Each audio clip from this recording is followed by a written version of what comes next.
வணக்கம். நாம் கடவுள் அப்படிங்கிற பதிவில் பார்த்துட்ருக்கோம்.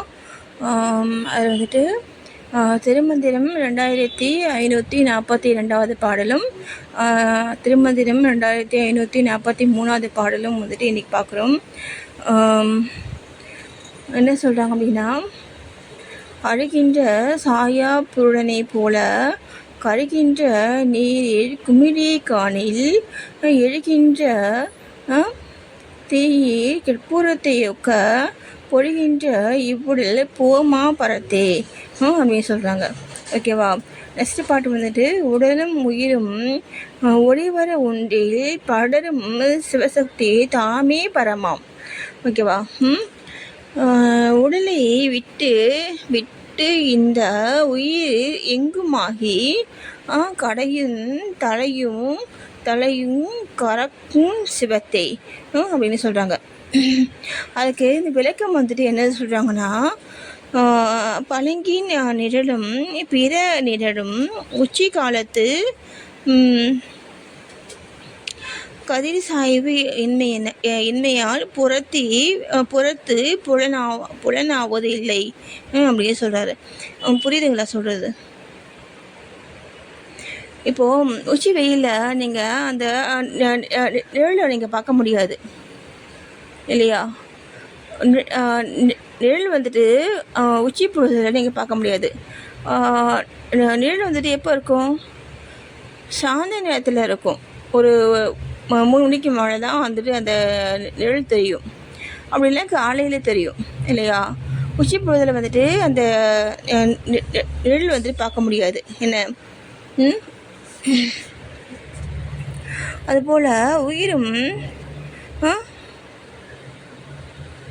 ஆனால் பாருங்கள், புறத்தே புலனாவதில்லை. சரியா? ஆனால் கதிரும் உருவும் கலந்து ஒன்றாய் விடுகின்றது. புரியுதுங்களா?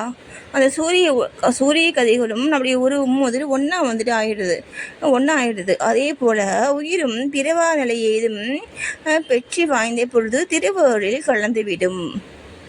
ஓகேவா? உயிரும் பிறவா நிலை ஏதும் பெற்றி வாய்ந்த பொழுது, பெற்றினா என்னது? தகுதி. அந்த தகுதி வாய்ந்த பொழுது அது வந்துட்டு அந்த திருவள்ளிலே போய்ட்டு கலந்துரும்.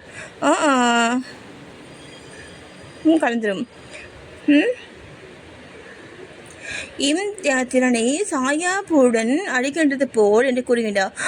சாயாபுடன் நினைத்துறீங்களா? அந்த நீர்க்குமிழி இல்லையா? நீர்க்குமிழி அது நம்ம கை தொட்டா இல்லை காற்று பட்டா அது வந்து காணாமல் போயிடும் இல்லையா? அது மாதிரி நம்முடைய அந்த நிழலும் அந்த கதிரும் வந்துட்டு ஒன்றா ஆகுது இல்லையா? அதே மாதிரி நம்முடைய உயிரும் அந்த கடவுள் அந்த திருவள்ளுவர் வந்துட்டு ஒன்றா ஆயிடும். சரியா? ஒன்றா வந்து மாறிடும்.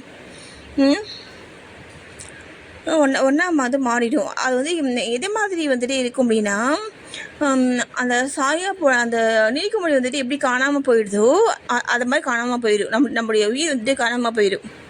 அது எங்கே போயிடும்? அந்த கடவுள்கிட்ட போய் சேர்ந்துடும். சரியா? நீரில் தோன்றி நீரில் கழியும் நீக்குமிழி போன்று இவ்வுலகம் அண்டத்தன்மையுள்ள மெய்யாகிய தத்துவங்களின் இனமாய் தோன்றுவதால் அவ்வம்மேய்களில் அடைந்துவிடும். புரியுதுங்களா? அந்த உலகம் வந்துட்டு அழியும் பொழுது பஞ்சபூதத்தெல்லாம் ஆகியது தான் அந்த உலகம். அதே மாதிரி நம்ம உடல், அந்த உலகம் வந்துட்டு அழியும் பொழுது அது எப்படி வந்து தோன்றுச்சோ அதே மாதிரி வந்துட்டு அழிஞ்சிடும். ஒன்றுமே இல்லாத இடத்துல தான் இவ்வளோ பெரிய விஷயங்கள் வந்து வந்திருக்கு. அதுமாதிரி ஒன்றுமே இல்லாமல் ஆகிடும். ஆனால் எப்போது? அந்த பழைய காலத்தில். சரியா? என்ன அடைவே அதனகத்து தங்கியிருந்த உயிர் என்றும் புகழமாக உள்ள திருவருளில் கலந்துவிடும். சரியா? அப்போ அந்த மாதிரி இந்த உலகம் வந்துட்டு அறியும் பொழுது உயிருக்கு வந்து புகழிடம் வந்துட்டு என்ன அப்படின்னா திருவருள் தான் வந்து அதுக்கு வந்து புகழிடம். சரியா? அந்த திருவருளுங்கிறது என்னது? கடவுள். இந்த கடவுள் தான் வந்து அதனுடைய ஒரே புகழிடம். சரியா? என்ன அதில் போய் கலந்துடும். இப்போது கற்பூரம் கொளுத்தப்பட்டு எரியும் கால் பற்று குழாயில் பருப்பு உள்ளாக தோன்றுகிறது. புரியுதுங்களா? எண்ணெய் திரியும் கோடில் பருப்பு உள்ளாக தோன்றுகிறது. பருப்பு உள்ள நம்ம கண்ணுக்கு தெரிகிறது.